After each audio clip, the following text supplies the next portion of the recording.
What is up, everybody? Welcome back to Fourth and Fantasy. We are continuing our NFL division breakdown series, and today we are laying down the law in the NFC South, baby. Do us a quick favor, hit that like button, smash that subscribe button, and drop who you like most in the NFC South. But y'all know what the time it is. Let's go! Hey, yeah, yeah, yeah. Yeah, I don't follow no script. I make my own lane, got a spreadsheet mind and a red rat brain. Dynasty beats got that tape in my veins while they drafting by names. I'm exposing their game, no cap. We study the craft like film room rats. Gyms in the fourth while they stuck in the past. It's levels to the dynasty, keep or flex. From rookies to pros, we demand and respect. That's real. And I ain't never need clout for my clout to show. Just a mic I take and a team I grow. This ain't just picks, it's principle G. It's fourth and fantasy where you build your legacy. We 10 toes down, yeah, we stand on facts. We're 10 toes down and we stand on facts. Rocco, I'm going to miss when we retire that down. I'm going to miss it when we retire that one and get a new one, man. I felt like we grown on that one. New catchphrases or what? I'm telling you, we might have to do that one too, Rock. We might have to. But welcome back to Fourth and Fantasy. Y'all know who it is, though. I am Honcho, and this is my guy. Rocco, call me Rocco. And we are your fantasy playbook to more championship wins. And Rocco, the land of the what? We are a fantasy football podcast for Dynasty Sickos by Dynasty Sickos. Y'all are welcome. Everybody is welcome. Live right now, but yeah, y'all still welcome. You're still welcome to drop some comments in the comment. And honestly, if y'all haven't peeped this season or this off season, we've had different faces on the pod, and I think it's been a cool. And now it's basically over because right now we even got the Hall of Fame going on right now. But I hope we brought y'all some good content, brought y'all some new guests that you haven't seen before. Shout out to our boy Fizzle, who we recently was on his pod. Oh, shout out to Fizzle, man. He had a little back thing. So man, prayers up to Fizzle. I hope you're doing better soon. He was gonna jump in one of our leagues, but he didn't get the message in time. So maybe on the next one. Maybe on the next one, baby. But as I said in the intro, y'all know what we discussing tonight. The NFC South. We're going down south, baby. One of my second favorite divisions because I get to talk about my Atlanta Falcons a little bit, and Rocco gets to talk about his Saints, who could be on the up and up. Yeah, he got the wear on. They could be on the up and up in 2026. Honestly, I think the division, as the title says, is one of the most unpredictable ones because you just never know who's going to come out on top. The Bucs had it for a little bit, but trouble in the land. Baker Mayfield not happy. Ownership's not liking what he said in the media. They're thinking about or might have to trade Vita Vea because they cheap as hell. We're going to see what the Tampa Bay Buccaneers got in store. And then you got the Carolina Panthers, who still the young pup on the block, Rock. You know, hey, that was a bar. Stop playing with me. They still the young pups on the block trying to make their way through the NFC South. And then, you got your New Orleans Saints, the Atlanta Falcons. My Falcons are kind of looking a little scary. And I mean, not in a good way either. Trying to figure out our QB situation. But before we get into the nitty gritty, no titties. Rock, how do you feel about the landscape of the NFC South? Do you feel like, and I would say, in not too far off recent years, when the Atlanta Falcons were doing their thing, the Saints were good, and the Bucs were good. I can't really talk about the Carolina Panthers because they really haven't been good for a minute. But those three teams were damn near every year trading places on top dog for the division. How do you view it in 2026? You said no titties. Always titties. He said always titties. That's what your mind caught.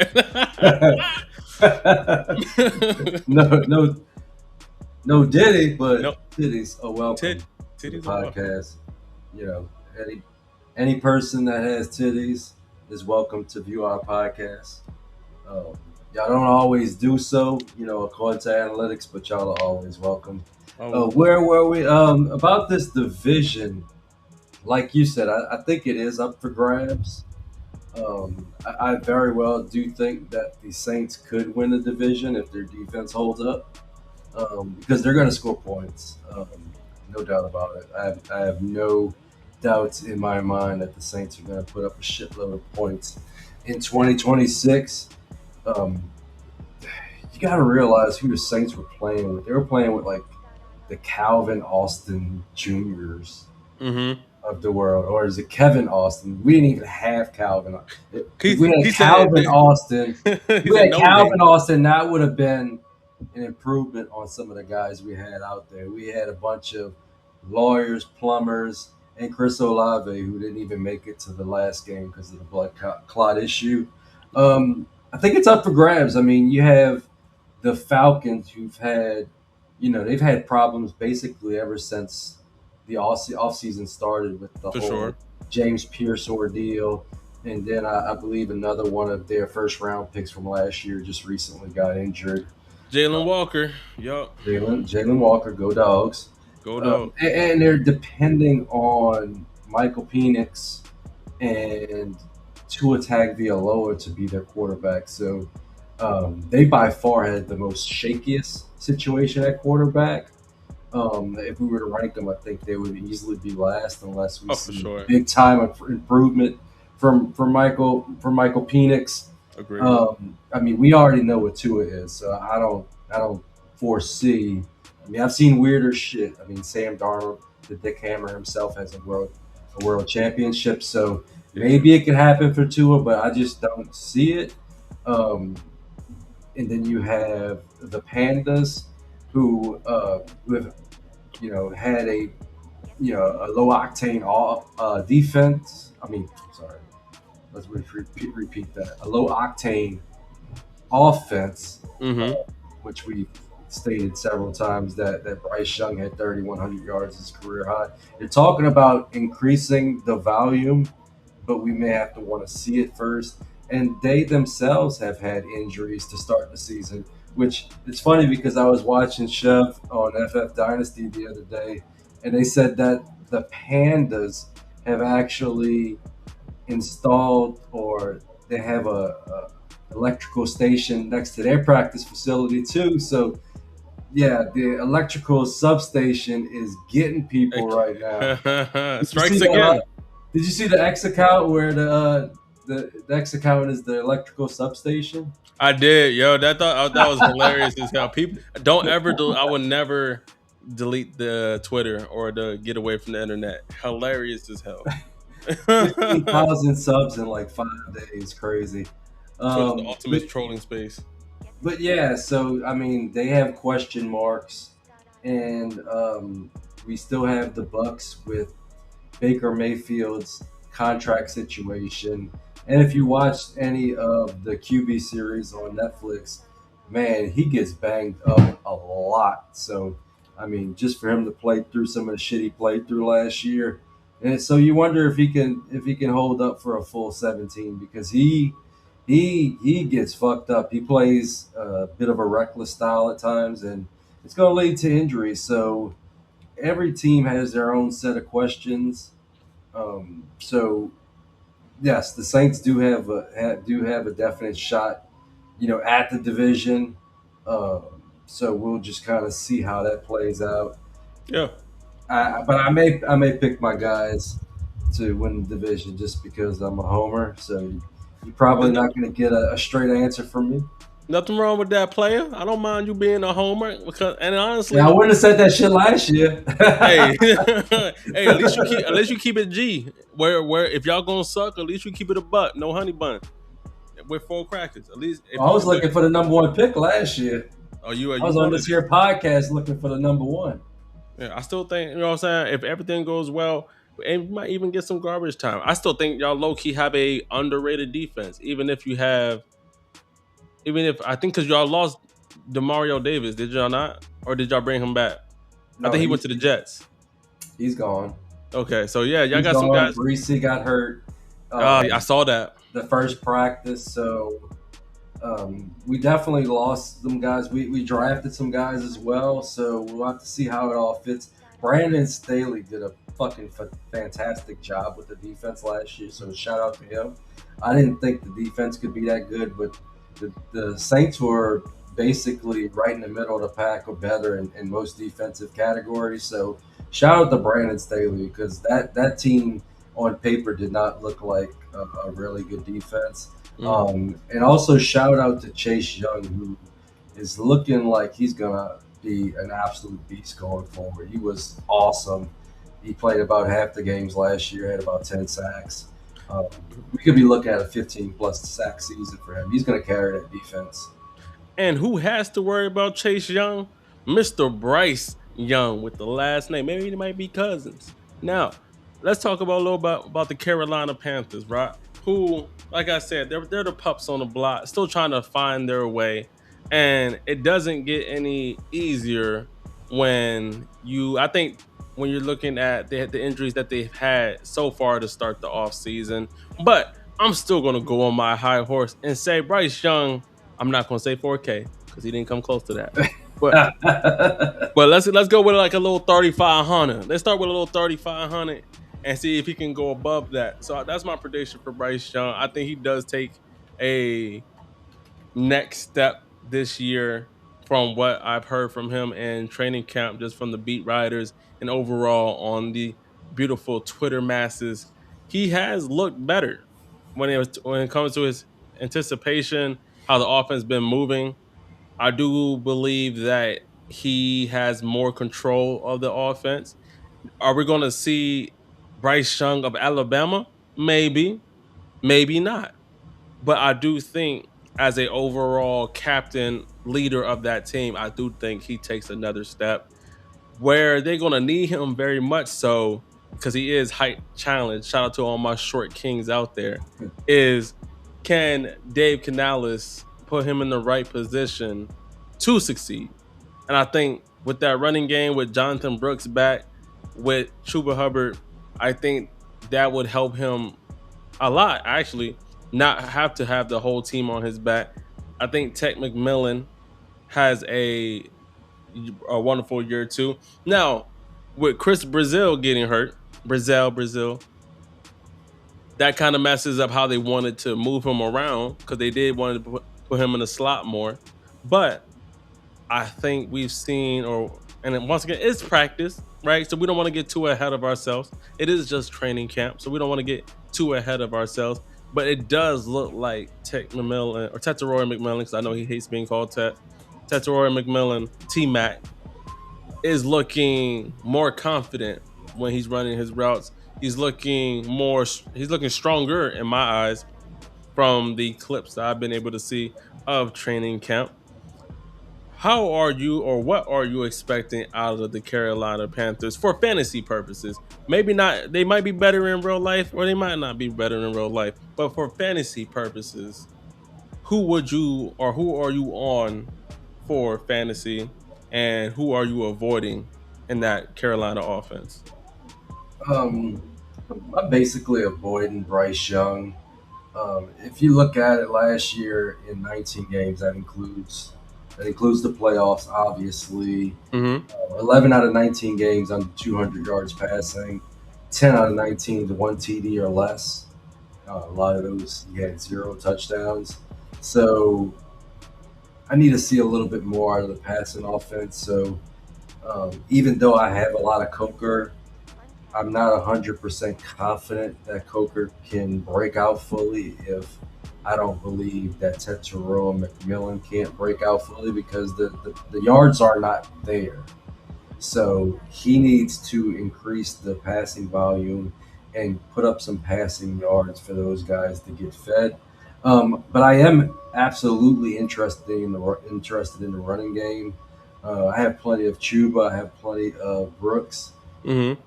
So I think either one of those guys are going to break out, or I think both can if they kind of split carries. I think both can kind of get close to RB2, low end RB2 if both of them basically split time.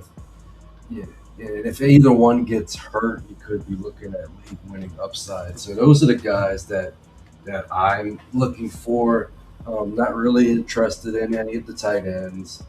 I have some McMillan, but for 2026, I'm not sure if he's going to pay off where I have to draft him because I don't see that upside to where he can get to, like a top 8 type guy.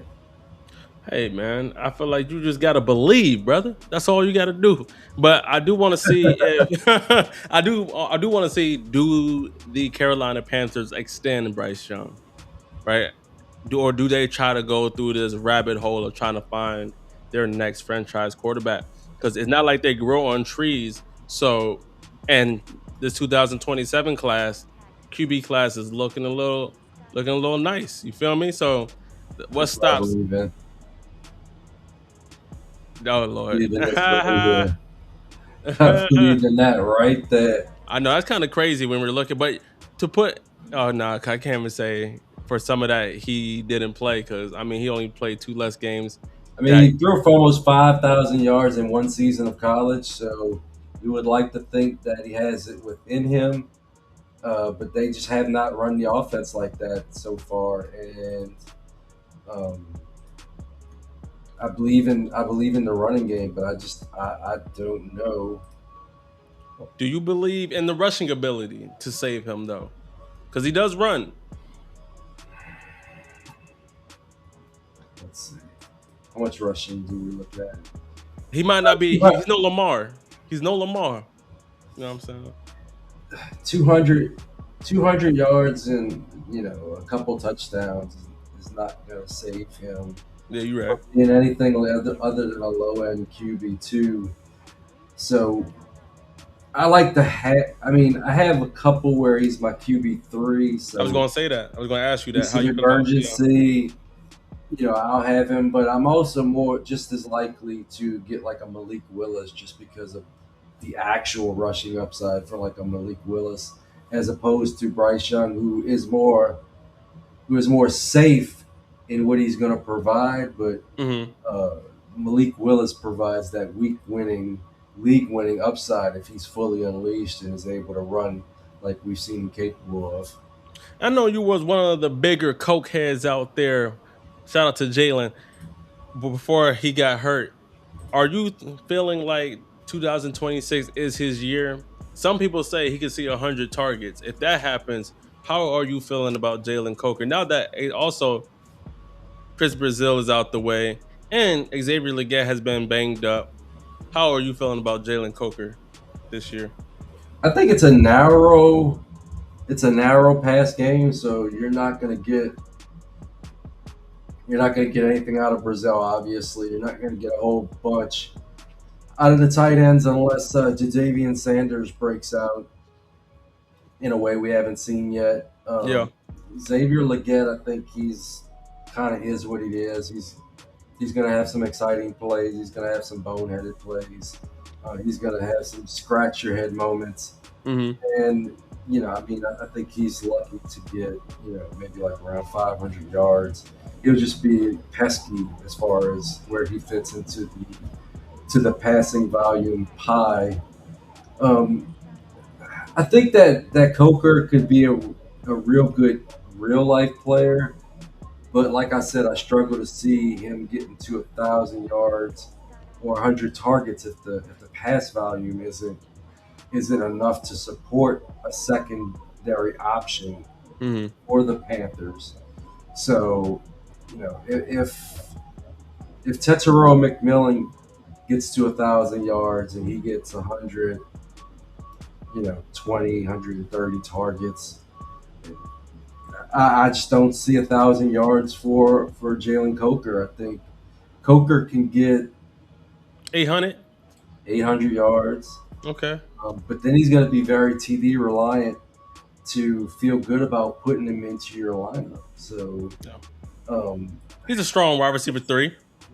I don't even see him as like wide receiver three. I see him as depth right now.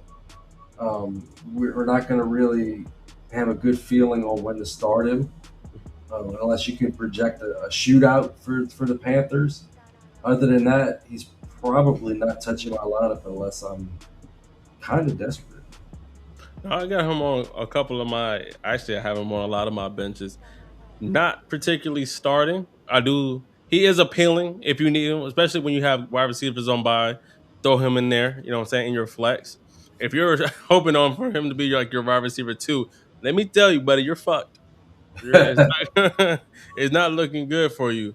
The most Another. appealing part of him is that he was free a couple years ago. Oh yeah, Eddie was still on waivers to start last season because he was hurt to start the year. yep.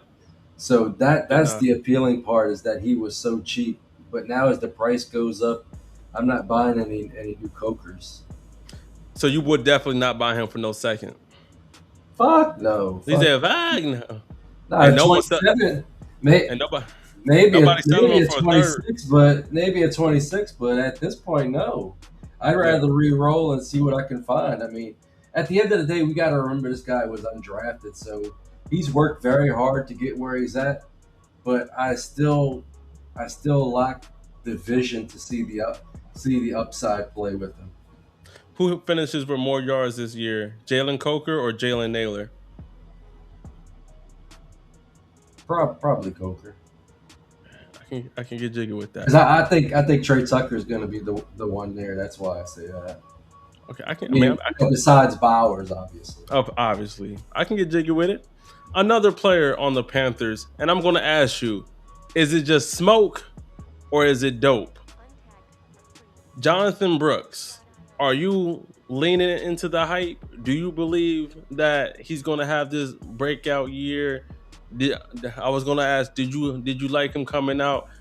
Do you think he's a real danger for Chuba Hubbard? I think he's a danger to absorb half of the carries. I don't see I don't see I don't see the team giving him the full workload considering his recent injury history. So even if he looks good, you're not going to give him like 65, 70% of the carries. Hell no. You know, what he could do is be very pesky for people that have Chuba Hubbard if they're splitting the carries damn near evenly. Hmm. Thing about the thing about Brooks is he has the upside to be an elite pass catcher. So I think he has a fantasy friendly game. But for me to see the full untapped upside, I think it's going to be either late in the season or if something happens to Chuba, which I think if something happens to Chuba, I think Trevor Etienne or Trevor A chain. H. H. that- Etienne. Hey, they said it on the TV. A chain. So yeah. River Pat. No, I don't think anybody really knows. It's No. evocative. No. I have to ask my River Parishes folks how to say it again. I think Trevor Etienne becomes interesting if something happens to either one of those guys. Um, but yeah, Etienne's gonna pick up some love if pick up some carries, some work if Chuba gets hurt. Hmm. Even if Chuba gets hurt, I don't think he's going to get the full workload. But I think if he looks healthy in 2026, he could be an absolute fucking league winner in 27. Like he has the ability to get into that top 8 running back echelon. Because Yeah. he's got a 3 down skill set. He got the archetype. That football. For sure. I'm not going to fight you on that one. And the last question on the Carolina Panthers, and then we're going to move on to the Tampa Bay Buccaneers. Tetairoa McMillan, and he was drafted 102. Some people took him at that 103. Hell, I even got him one because how crazy Twitter was going on and at the time. He even fell to that 105 marks in some leagues, 106 marks. Drugs, y'all. Anyways, that's what happens to prospect fatigue. How do you, and since you're not very high on Bryce Young and basically the whole passing volume, do you believe while he's in Carolina, Tetairoa McMillan has the capability or just the environment to be a top 10 receiver in fantasy? I think he can. I think he has the ability. I think he's definitely one of the top 10 talented wide receivers in the league.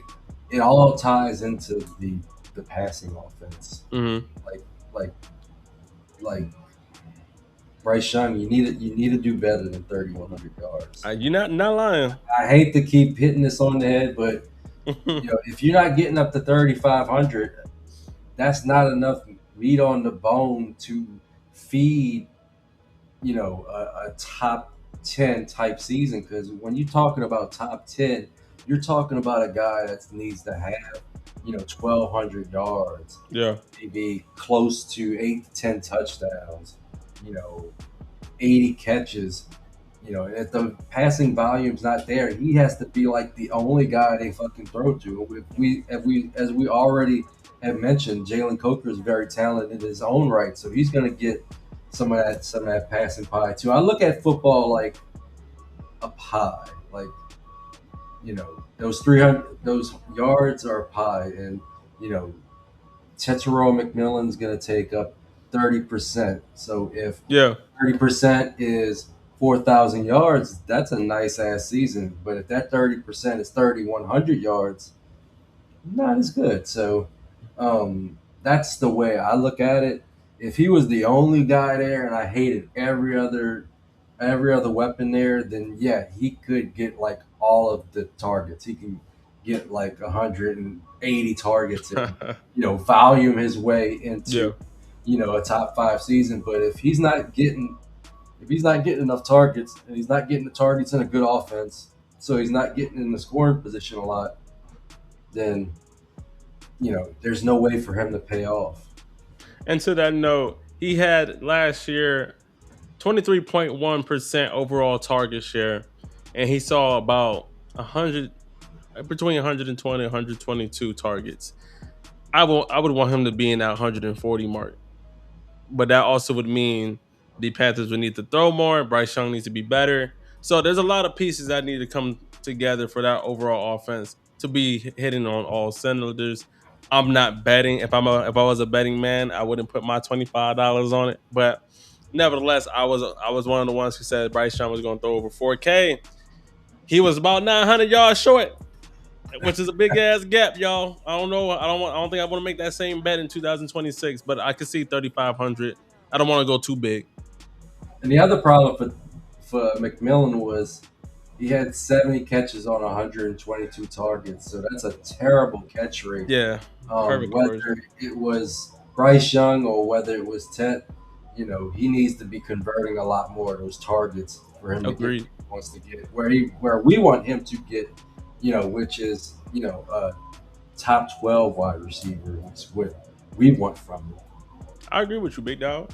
Now, let's talk about the Tampa Bay Buccaneers, who overall have a better offense, right? Better quarterback, running back situation. I feel like you could very much, depending on how you feel about Bucky Irving in 2026, but they also have Mr. Gainwell, who's going to add some value there, and they also have the underrated Sean Tucker.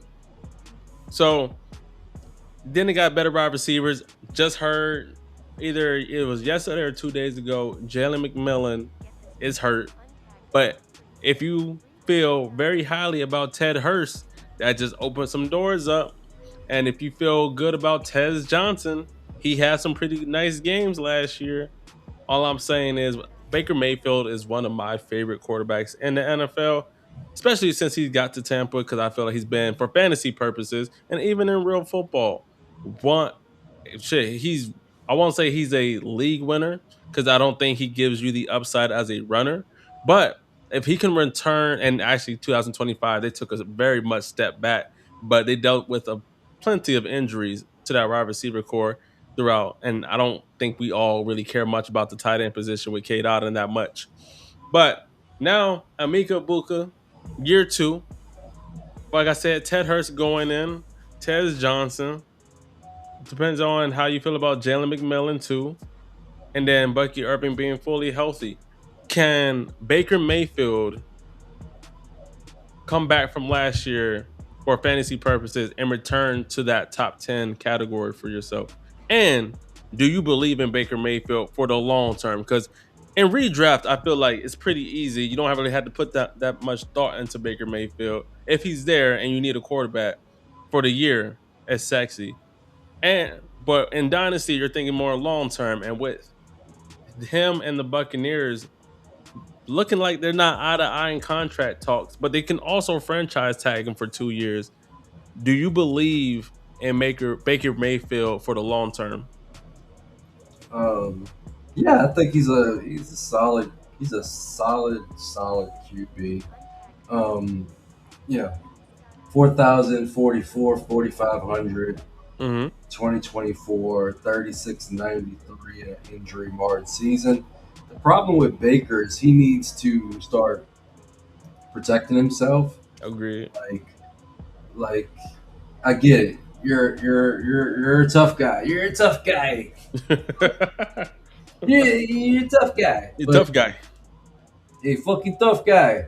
But if he doesn't protect himself, then he can't be 100% for Tampa Bay. So I think you know, he's got plenty of great quality. He's got moxie. He's tough. He'll play through injuries. Which, if you watch that quarterback show, like I mentioned earlier, he was banged up basically all of 2020. Man, what? That Yeah. was a big part of his downfall last year. But you know, when you are injured, it's probably not a smart idea to run into a fucking defensive lineman or a linebacker. You might want to protect yourself.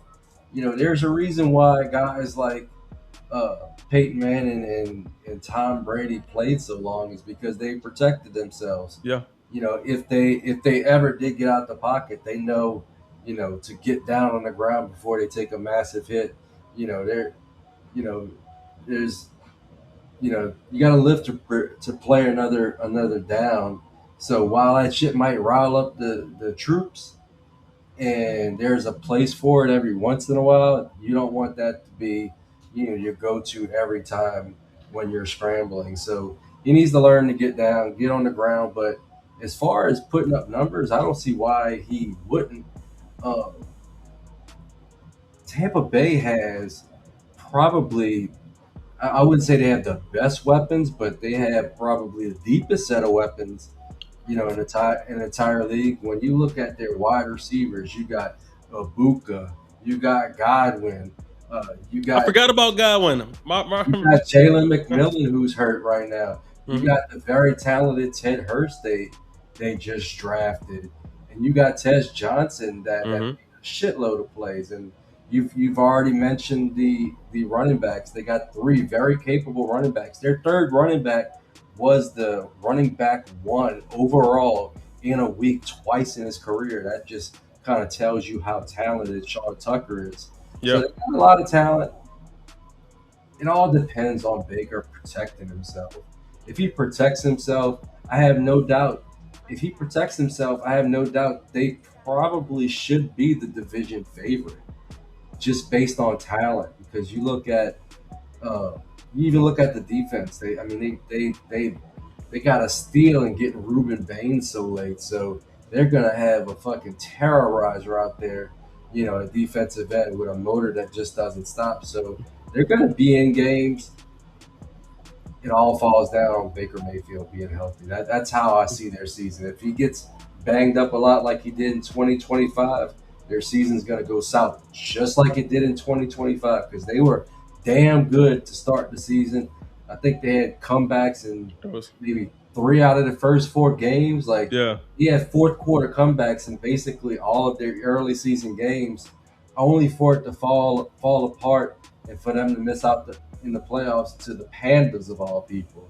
So yeah, protect yourself, bro. Yeah. Protect, put a Jimmy on it. Yeah. Put a Jimmy on it. Put a. That's a good one, Rock. I will say, a couple of years ago, you could have. I say Baker was going for a late first, right? Just due to age. I don't think he's that anymore. I don't think you're going to get a late first for Baker. And Superflex? hmm, And Superflex? yeah, Ain't nobody maybe. trading for less than a first. I mean, yeah, That's I don't feel good. I wouldn't feel good you about. you're gonna need a Uh, cock solid first for Baker Mayfield. Ain't nobody trading seconds in Superflex. I feel like for him.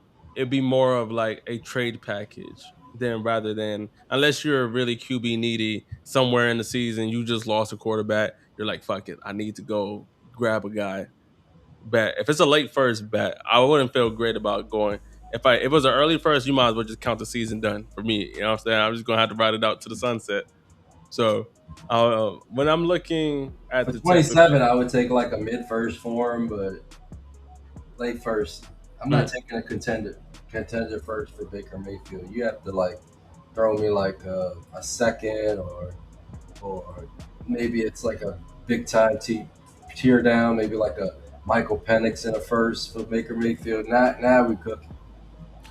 when we're talking about Emeka Egbuka, and you hit it right on the point with Baker Mayfield, when the earlier the year they were cooking, and who was one of who was cooking a lot, cooking with grease even. It was Emeka Egbuka who was tearing defenses up as a rookie, but then injuries started to stack on. His play towards the mid to later end of the years went on a downward trend, but year two jump, year two in that system.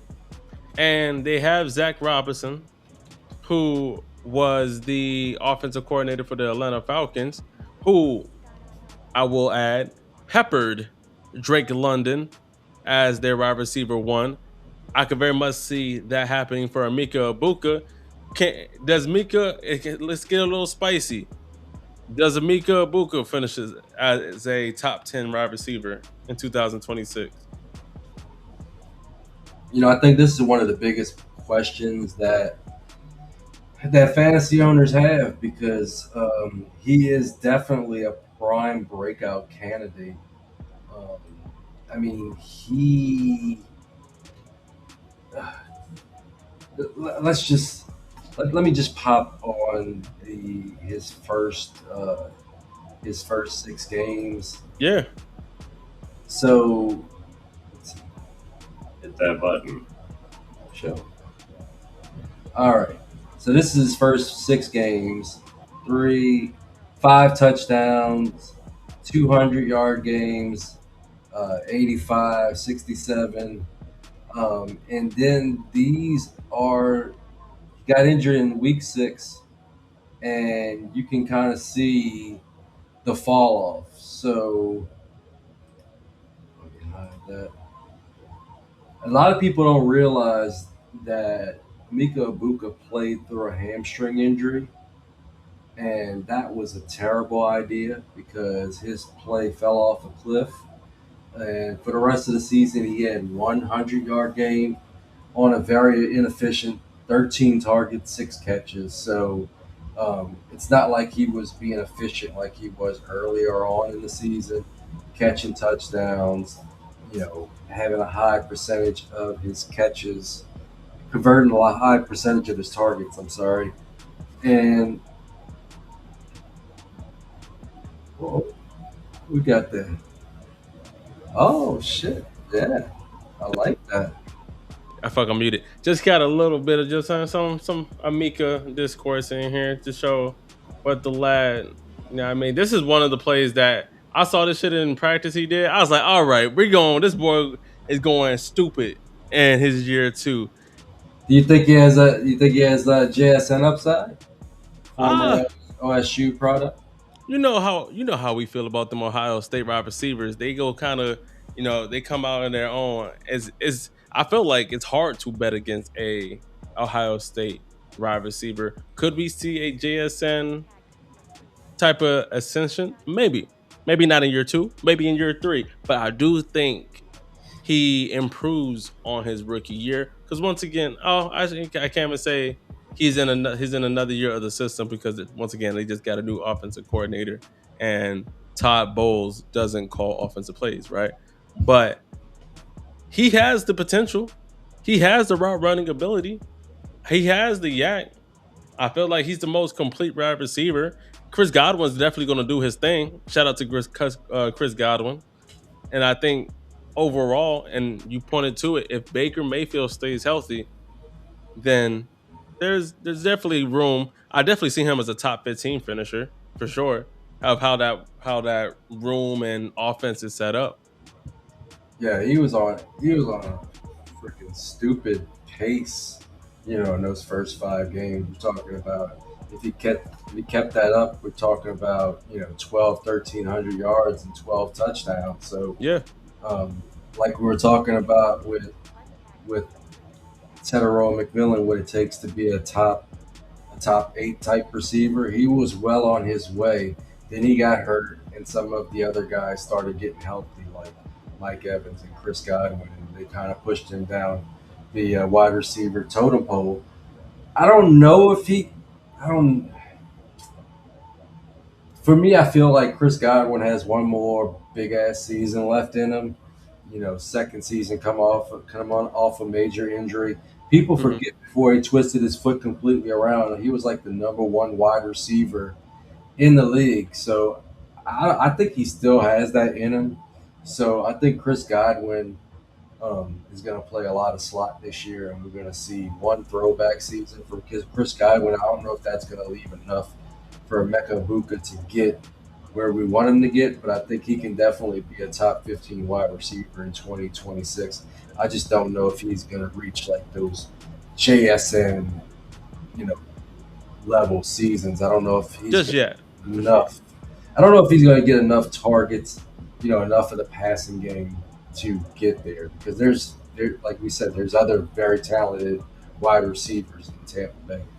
And I think we can see them moved around, right? Because Godwin's mainly going to be in the slot, but Emeka Buka has the ability to go into the slot. Chris Godwin has the ability to go outside. Tez Johnson can go outside, inside, but he's more on the inside. And then you get Ted Hurst as your prototypical X, right? So those guys have the ability to be moved around. It's going to be interesting to see how Zach Robinson plays them boys and uses them in a chess piece match.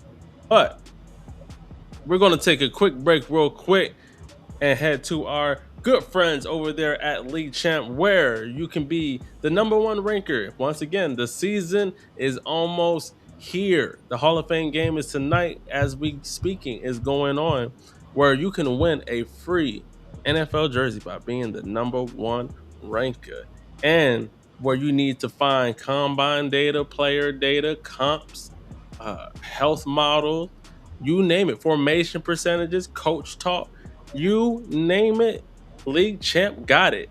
Google Play Store or the Apple Store. You can go get it right now. But we'll be right back after this quick break. Hit that like button. Anybody can get it. Anybody can get it.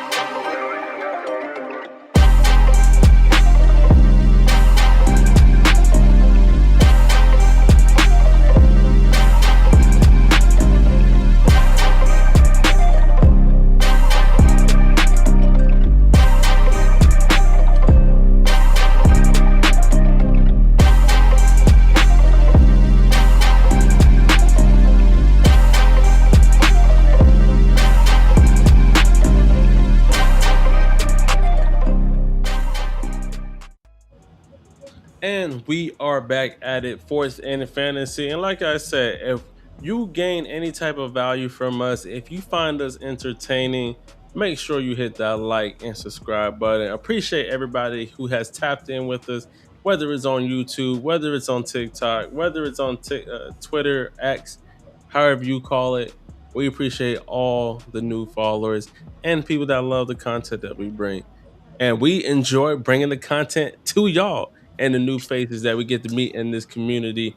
But we're going to continue ahead on this NFC South talk. I think it's time to talk about our teams, Rock. Let's talk about my Atlanta Falcons. I do, yes, y'all, don't kill me. I am a Dallas Cowboys fan, but I am from Georgia, and I do rep and root for the Atlanta Falcons. Unless they're playing the Dallas Cowboys, and I definitely want my Dallas Cowboys to win. But as we spoke about earlier in the show, the quarterback situation with Tua and Michael Penix isn't the sexiest. From what we saw from Penix last year, he showed a couple flashes, but it also left you wanting more. His health is a really big thing. They're easing him back in. He hasn't taken part of taking part in 11 on 11 team drills yet, but he has looked pretty decent throwing the ball as we've seen this offseason. And you could definitely tell between him and Tua who has the more arm strength, even though we know the Atlanta Falcons love their lefties, little freaky leaks. Now, when you're looking at the QB Different angle. situation, when you're looking at the Atlanta Falcons offense in general, because they just signed Bijan Robinson to a long term, or I won't say a long term, a 3-year deal, which was the highest for a running back up until a couple hours ago, where Jameer Gibbs just broke that by a couple, not even a milli, just a tad bit over. That's how you know it's just his petty. He said, "I just want to be paid this much as the highest running back." Crazy as hell, but looking at it, Bijan Robinson, you can argue is RB1. Some people have Gibbs as RB1 in 2026. And then you got Drake London, who has shown he has the capability to be a high volume wide receiver one when healthy. That's a big if, when healthy, because he has missed a few games. Towards last year, he screwed me over and messed up a couple of my leagues getting injured. And then he didn't end up playing for the rest of the year. Still looking to see who's going to be the wide receiver two of that offense. And then Tyler Algier is out of the way, but they also signed Brian Robinson Jr., who's played for the Commanders, who's also played for the 49ers. So when you're looking at the Atlanta Falcons offense in 2026, I think they're going to be in that middle tier. I don't think they're going to be the worst. I still got to see, or they could be. Honestly, I'm gonna keep it a buck. They could very much be in that bottom, all the way at the bottom if things don't go well. I'm not the biggest. Like our defense can play well, but it also can be the defense that you can just tear up, right? And if they're having trouble moving on the offense, now the defense is out on the field longer, which makes it harder for them to keep points off the board. You're not going to be off on Drake London, obviously, because he's shown that he can do it. But in the Atlanta offense in general, are you avoiding, except for Drake London or and Bijan? Oh, and also Kyle Pitts. I won't forget about him either. Do you see that offense being able to sustain those guys, like Kyle Pitts being in the top 5 or wherever he finished? He did have a comeback. Do you see him repeating that? Can you see Drake London, you know, staying in that top 10 mark? How do you feel about the Falcons in 2026? I don't feel as great. I still have London. I think he's in. I want to say he's in my top 10 for 2026. But it gives me a little bit of an uneasy feeling just knowing that the quarterback situation is shaky. But the good thing about the Falcons is they're so concentrated with their weapons. Hmm. Bijan's gonna get his. Like, For it sure. doesn't matter who the fucking quarterback is, he's gonna get his. If Tua's back there, great. He's gonna get a bunch of dump offs. He's gonna get a bunch of catches, and he's gonna have, you know, he's gonna be competing for. He's gonna put up basically. He's gonna be going for 2,000 scrimmage yards or more basically every season, and he's gonna win people a lot of money. So Bijan, whether you like Gibbs or you like Bijan, I think you can't go wrong with either one. Both are probably the redraft 1 and 2, and you can't go wrong with either one.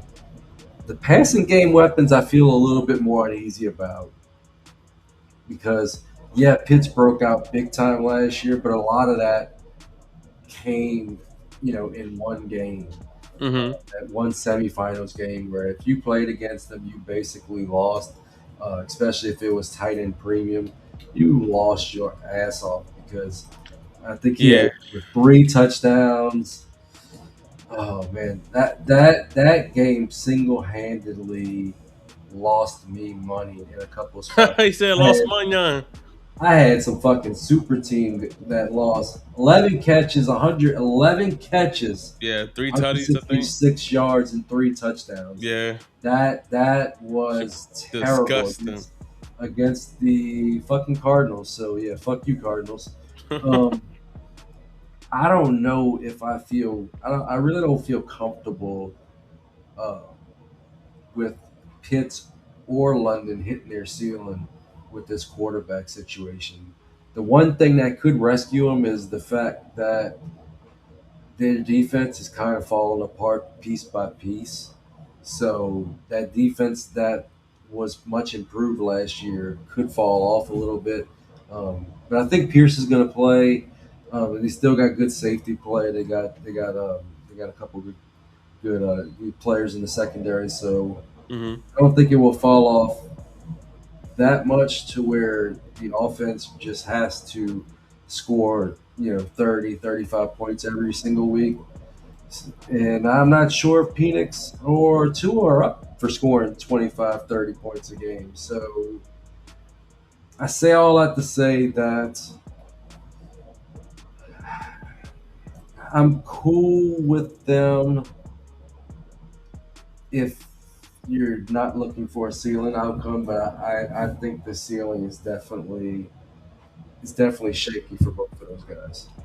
Hey, we might get some wonderful garbage times though. We got that with the Cardinals last year from Brissett and Michael Wilson.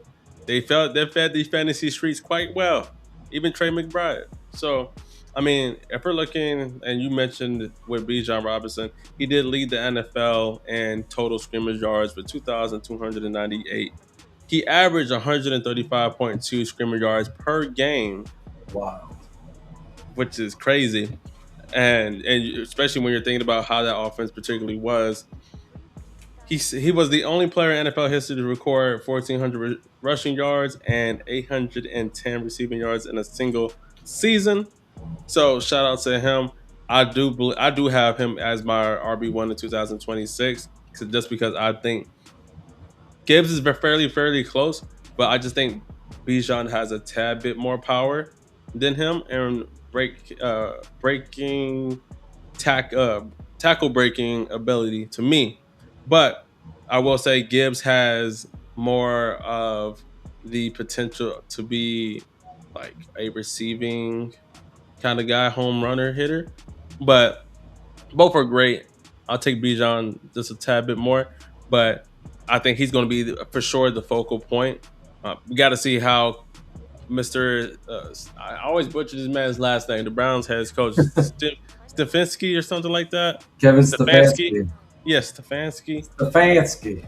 We got to see how he operates the offense, and he doesn't f this thing up. But I'm expecting another big year from Bijan, and once again, he doesn't have Tyler Algier back there, so I think the piece of the pie or the cut of the pie is going to be more leaning towards his side, and he's going to get a little bit more of that red zone work. So I am excited to see that point. For on the Cal Pitts point, I'm not willing to pay the price of the brick now of how his brick the price of the brick basically went back up to where he had that breakout rookie year. And I'm just not there yet. I need to see another year from Kyle Pitts to feel confident that he can do it again. Because what if he just shits the bed this year and now, yeah, I don't know. Some people were talking about I would give out a mid first for Kyle Pitts, or if tight end premium, of course. If it's just standard, I'm not doing none of that shit. But tight end premium, I could see a late first for Kyle Pitts, or mid, just depending on where that is, or falls along mid to late. Drake Lund is going to get his. He was actually one of the most targeted. He had weeks where he had 12 targets, 14 targets, 11 targets. That's the shit I like. That's the shit I like. What Bruno Mars? That's the shit I like. He did. So I do think Drake London, and because also look at it, the wide receiver two position is even less this year than it was previously, depending on how you feel about Darnell Mooney. Me, as a Falcons fan, he left a lot of meat on the bone where I was expecting him to have more production or more impact. But now we're looking at it and we got Jahan Dotson, who was basically up until some flash plays last year, somebody who you didn't really care on. And you know who I like to talk about, who has been proving people different in these streets. Once again, go dogs. Zachariah Branch, and he's been showing every bit of playmaking ability that I thought he had. Where people thought he was just a screen merchant, he's been beating up on the first team offense deep on their better corners, and his release package has been good. I always felt like his route running ability was underrated and could be taught because of his stop and start type ability. And if Stefanski can figure out a way to get him involved in the max way, I'm very high on Zachariah Branch. Honestly, he was in my top 8 wide receivers of the rookie class. That's how much I love Zachariah Branch, because he does some things that other guys just don't have. And he's one of the few people who you feel like could take a slant to the house. You know what I'm saying? And being 5'9", 180 pounds, Addy was just talking about this on his show. The man benched 225 20 times. So he's not weak. He's not little body. You feel me? So he has he has play strength. He has the speed. He has the playmaking ability. Can Stefanski put him in the right positions to maximize his potential? Now we got to see what quarterback he gets. If he gets Tua, who we all know he doesn't have the arm strength, it could be very fun for Zachariah Branch, where they use him on drag routes, those shallow, intermediate, short routes, even deep, because he's shown that he can do it. I am very bullish on Zachariah Branch. I have him in mostly all my paid leagues. In my free leagues, I wanted to just play around a little bit, just to keep my portfolio cool. But I wanted Zachariah Branch in my paid leagues, and also if I had Drake London, I was going a different other way. The But league's I do moving think, again. hey man, listen, it's going it's gonna be a movie, man. I feel like Zachariah Branch, if there's somewhere you could have got him in the late second. If he wasn't making that, if I was in your league, he wasn't making it to that point. He was So getting to the third in some yeah, leagues. some leagues he made it to the 301, 302. So I honestly, at that value or what he can be for the Atlanta Falcons offense, I am very much big on Zachariah Branch. I do think he can overtake Jahan Dotson for that wide receiver to at least be in the slot and be productive, right? So, and if Penix ends up being the quarterback, I still feel good about Zachariah Branch, because Penix does like to throw those shorter routes, though, in the middle type action. So we will see. Overall, I'm not looking for the Falcons offense to set the world on fire, right? I still need to see some pieces, see how that, year one in Stefanski's offense, which didn't look really sexy with the Browns, if you quite ask me. It didn't really wow you in the best of ways. So everything's a wait and see. I don't think we compete with the Saints. I think uh honestly, I feel like sometimes the Falcons, we played our best games against the Saints for whatever reason, but I do think we probably more towards the later end of where the Bucks, the Saints are your top two, and Falcons are competing with the Panthers on not being the worst team in the NFC South. And I'm not. If I had money on it, I don't think anybody in that particular, except for Drake London. I'm haven't even taking Kyle Pitts really this offseason in startup drafts that I've had, just because of I've waited more on that end, and where you're once again the price of the brick has gone up, so people are taking him earlier than expected. So I do think if I'm putting a good estimate to it, Falcons finish as the third overall team in the NFC South. I'm still sending out first, obviously, for Drake London, because he's young as hell and a great piece. I've been trying to acquire me some more pieces of Zachariah Branch. I've been told no, so it looks like people heard the noise in the streets, which is good, because I've been beating that drum, dog. I was holding down for my boy for the longest, trying to keep his name from being slandered in these streets as a screen merchant. So, and Bijan's gonna be Bijan. He's gonna do what he do. So I do think they have some elite pieces for fantasy. We just got to see how the overall team does, and they could give you some shootouts. some shootout weeks for sure. Now we had two potentially the division winners of 2026. If Kellen Moore has anything to say about it, who am I talking about? Obviously, the New Orleans Saints, who did everything they could. Actually, if we're looking at an example of giving your young quarterback all the pieces to be successful, I have to give it up to your. And I know you typically shit on the front office when you can, but I think they did a pretty good Uh, they did a pretty Well, good job this offseason. the thing is, the front office, namely Mickey Loomis, he listens to his coaches, and that's what I understand more now after seeing what happened with Dennis Allen, what happened with Sean Payton, and Hmm. what's happening with Kellen Moore, because obviously, uh, you know, the previous regime didn't know what the fuck they were doing, and that's why they kept getting very shitty players every single year Dennis Allen was there.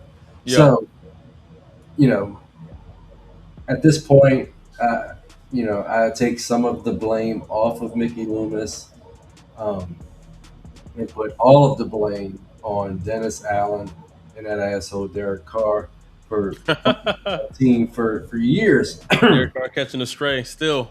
Yeah, so props to them, and props to Kellen Moore for being able to help go buy the groceries and cook this Cooked this the meal food too. for us. Cook the meal, just like Dennis Parcells. If you're gonna let me cook the food, you gotta let me buy the groceries. I'm with you on that one. And let's talk about a couple of these weapons that they did put around.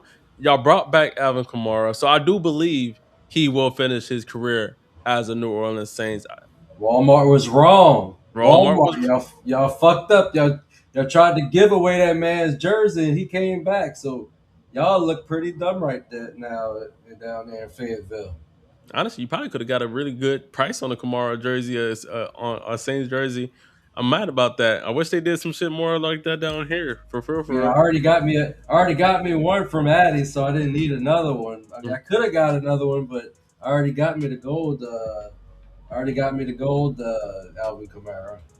And then another piece that y'all just recently gave an extension to, Chris Olave, where you've been a advocate of Chris Olave besides the hospital balls that Derek Carr was throwing him that put his career in jeopardy. He showed everybody last year the type of wide receiver. Once again, it's hard to bet against these Ohio State wide receivers. They come into the NFL and they just do what it do. Now you add Jordan Tyson, who does take more, takes less off of Chris Olave's plate, where coverages can't just uh, shade to his side. You throw in, you still got Juwan Johnson, and then you go get an Oscar Delp from Georgia, go Dogs once again, and then you bring in a Travis A-Chain from the Jacksonville Jaguars. Even seen some of your lower level guys as a Barry and Brown, who had a deep touchdown from Spencer Rattler. You got Bryce Lance. You have Valet. So you've added pieces to this offense. Honestly, I could go out on the limb and say the Saints could have a top 10 offense in 2026 and put up some fantasy glory for all of us. But we got our Saints guru right here. How do you feel about that overall offense this year? Man, let me show you for a second who. Oh, it's the wrong. Oh god dang, that's the He said, wrong God damn. screen. That's the wrong damn screen. Hold up, we having technical difficulties. Are we Let good, me baby? release. Let me release this one. We're gonna stop, and then we gonna do it again. And this is what I'm trying to show everybody for those playing at home. This is who Rattler and then Tyler Shuck was playing with. Crystal Olave, cool. 1,200 yards, 100 catches, 5 touchdowns. Wide receiver one. Rashid Hmm. Shaheed, we know he got traded. And don't mind my big giant hand. I got bad eyes, so I need to find my cursor when I can't. So yeah, Shaheed's nice. I like Shaheed. He's definitely a sleeper in Seattle this year. If you're watching Hard Knocks, look out for him because he's definitely a sleeper that I can see in 20. in 2026. Devon Vele, he was nice when he played, but he was basically traded midseason. Didn't Mm-hmm. play a lot, got a couple games, and then got hurt. I have hopes for him in 2026. I think he can be a big slot receiver, and he brings something that we don't have on our team, which is size and basically size. He can be used in the red zone. Brandon Cooks, he should have been retired. At Kevin that point, Austin yeah. Jr., woof. Dante Pettis, woof. Oof. Mason Oof. Tipton, woof. And that's the guys that Tyler Shuck was playing with last year. So now we bring back Olave, draft Jordan Tyson in the top 10. We got Jawan Johnson, who fully broke out last year. And I love the tertiary options as well with Devon Vele. I think if he can play for a full season, I think he could be a nice red zone weapon, a nice guy that Shuck could look to in important first downs, Yep. and just a reliable target. You got Bryce Lance, who's got a shit ton of speed. I think he ran a 4.28. You got Marion Brown, who may not see the field, but also a guy that's running, damn near in the 4.3s.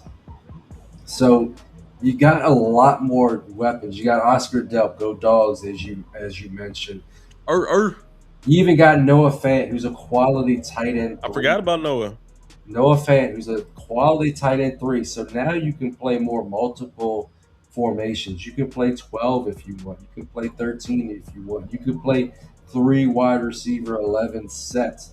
So the world is Coach Teeth, as I like to call him, Kellen Moore. Kellen Moore's it's his oyster right now because he's got all the weapons. He's got speed galore at every position. And he has a solid running back room as well. Like you said, Travis Etienne and Alvin Kamara and whoever makes the team between Neal and Estime, that's a solid running back room. So now we have depth all across the offense. You brought in David Andrews, who's a really good interior offensive lineman, on a fast track with a defense that is a little bit degraded from last year. So I can definitely see the Saints scoring up to 30 points a game and being that offense every year. We're looking for that offense. What offense is going to take that next step? Last year, it was the Jaguars who went from a mid offense or worse to one of the offense you wanted to be invested in.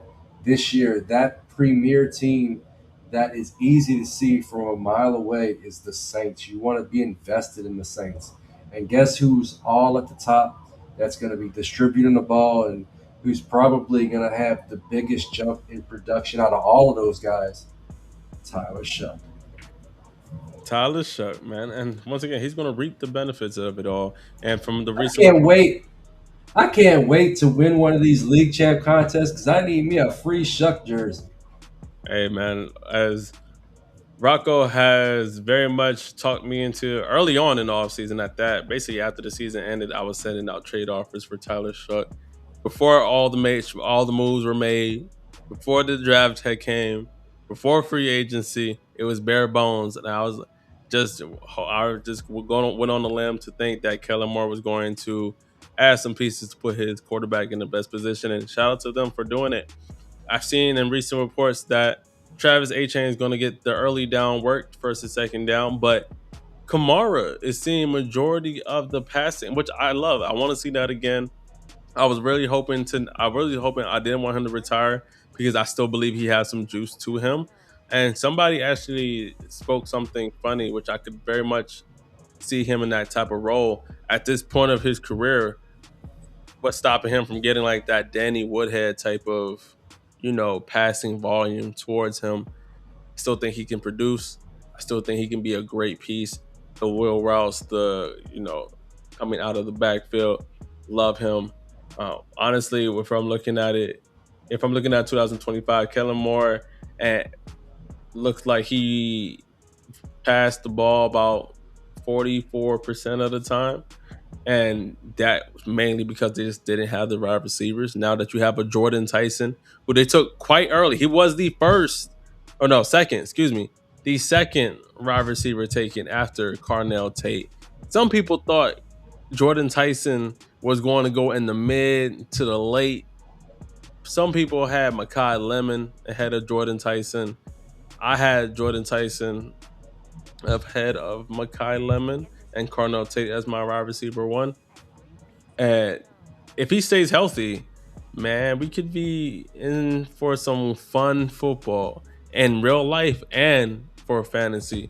And if we're talking about, rookie ceilings, what's stopping Jordan Tyson from going uh, over maybe 800 yards, 900 yards? If Chris Olave went for 1,100 and basically 1,100 and some change, what's stopping? And we could see him go even more this year if they pass the ball.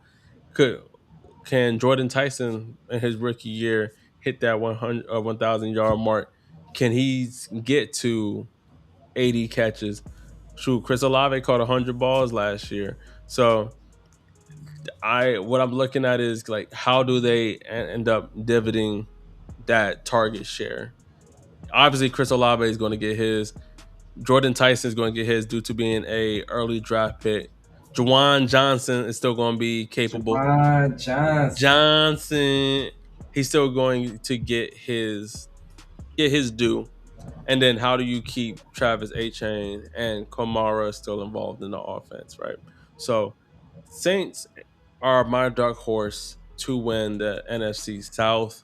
I think for fantasy purposes, they have a lot that you should be excited about. You should be happy about. I still think A-Chain can produce the same way that he did with the Jacksonville Jaguars last year. The price of the brick for him kind of went up a little bit for his value. I I won't say he goes to a better offense. I say you can almost put them in the same tier, if you ask me, of how potential they think they could be. I'm not saying where Liam Cohen and Kellen Moore as offensive minds, right? I think you can throw them in the same type of tier of play callers. I think if you had, and this was not spoken about, if there was any coach for Tyler Shook to have, Kellen Moore was damn near almost the perfect pair for him. And I will say a good portion of why Dak Prescott, I'm not saying he's the reason why Dak Prescott was successful early on in his career, but Kellen Moore was Dak Prescott's QB coach, who eventually became his offensive coordinator. And ultimately, if we didn't end up keeping Mike McCarthy, Kellen Moore could have been the Dallas Cowboys head coach as well. We interviewed. I think he would have been one of those folks we interviewed. But long story short, I think with the Saints, for fantasy purposes, it's going to be some fireworks, y'all. I think you're going to see some splash weeks from Olave, or some consistent work from Olave. I think you're going to see some splash work in Jordan Tyson. I'm not ready to throw him. If you have him as your wide receiver too, think that's a little pushing it for me. I'm not ready to him and I, not to say him and Carnell Tate are far off from each other, but I just think their overall situations are different. Whereas Carnell Tate is the wide receiver one for the Tennessee Titties, while Chris Olave is the wide receiver one for the Saints, and Jordan Tyson's playing the wide receiver two. So, but can he get to that Tate? Can he eventually become a mid to high end wide receiver too? Hell yeah, he has the yak ability to do it. I think the overall offense, he has the potential to do it. I just don't trust him his rookie year to be your bona fide wide receiver too. I guess the question boils down to: would you want the wide receiver one in the Tennessee Titties offense, which I do think is going to be improved, but there is a little bit of projection there. Projection for sure. Because, outside of the last few games where we saw big time improvement from Cam Ward, that offense was basically atrocious for most of the season. But man, if you watch, I keep saying, but if you watch that quarterback show, you like Cam Ward's fucking beast mentality. Yeah, demeanor. Yeah. Yeah, like they won a game and he's out there cursing all of them out, saying, y'all need to act like we fucking did this before. Hmm. Y'all, we were leading this game the whole fucking game, and then we almost gave that fucking game away. Y'all bullshitting in the fucking fourth quarter, some shit like that. I'm paraphrasing, but you know that's like a guy that you could see being successful because he's not he sees bigger things for himself than a close game that they barely won. Yep. Midseason. You could tell he got that dog in him. That dog in him. He got that fucking dog in him. But I'm getting off on a tangent. We're talking about the NFC South right now, and I guess the question for Tyson is: would you want the wide receiver one for the titties? And they still got some other guys there. They Like do. it's not an empty cupboard. They brought in Wandale, who Wandale. gave all loves. He gave him 140 targets in consecutive seasons, so he's going to get targets. And they had Gunnar Helm. Calvin Ridley, got the Gunnar Helm. So people that were saying that Tate's going to get 150 targets year one, I don't see it. Or do you want Tyson on a fast track offense to, you know, pretty soon could be the number two in that offense? Once he passes Jawan Johnson. I mean, he can fucking pass Jawan Johnson in week one. I'm sure. Yeah. But Jawan Johnson had a great year last year. So I think Jawan Johnson is going to hold on a little bit, but eventually I do see Tyson as the number two for the Saints. So I guess the question is, do you want the number one in Tennessee, or do you want the number two in New Orleans? And I Yeah. think it's a valid question. I think it's going to be a lot closer with their stat line at the end of the season than we may have thought it would be, early on in the offseason process. I'm right there with you. We're kind of like really lockstep right there on that kind of thinking. Where yeah, you have to think about where Jordan Tyson is going to be in a higher octane offense, a faster pace offense, and then the Tennessee Titties, like they could. You're still once again, it's a projection, right? You think, or we would want to for fantasy purposes for Carnell Tate to get 140 targets, but as we've seen from Brian Dayball, he loves himself some Wandale Robinson, and Wandale Robinson damn near is a perfect match for Cam Ward. Do I still think Carnell Tate gets some shots?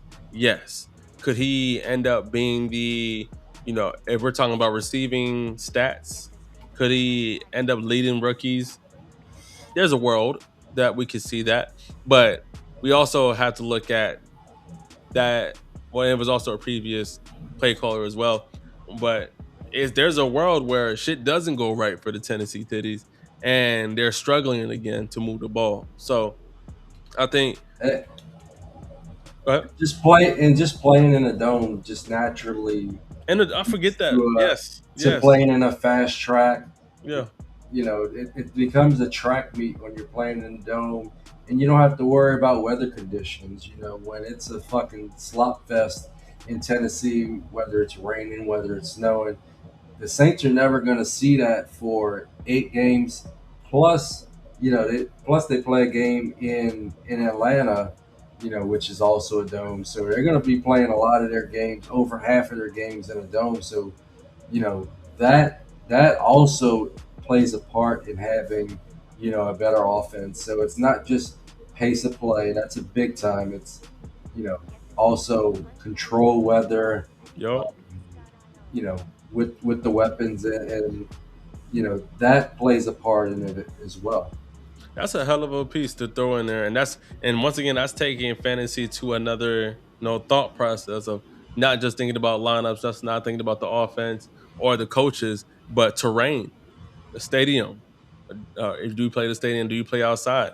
Taking advantage of that. So good piece on that, Rocco. But that has been our show on the NFC South. We talked about the Falcons, we talked about the Panthers, we talked about the Saints, and then we talked about them Bucks. Who will come out on top of the NFC South? Right now, I have my bet on the New Orleans Saints, and I think it's going to be a fun time. Once again, the most unpredictable division in the NFC. Hell, might end all football. But we're going to see how the rest of the season goes, how everything turns out. Y'all know what it is. Just as a shout out, be ready. We're dropping another, or we're going to be shooting another episode of our series, League Crimes, breaking y'all these treacherous, crazy stories that we go through in this fantasy football community. Whether it's shitty commissioners, whether that's people sleeping with people's wives, you name it, we got the story, baby. Brought to you by Fourth and Fantasy and Two Guys One Pod with our guys Addy and Chev. Let the people know, Rocco, what else we got in store for them. What you talk about? What's that line? Yeah, I had sex with your wife, not in those words. Not a nose. Man, where were we?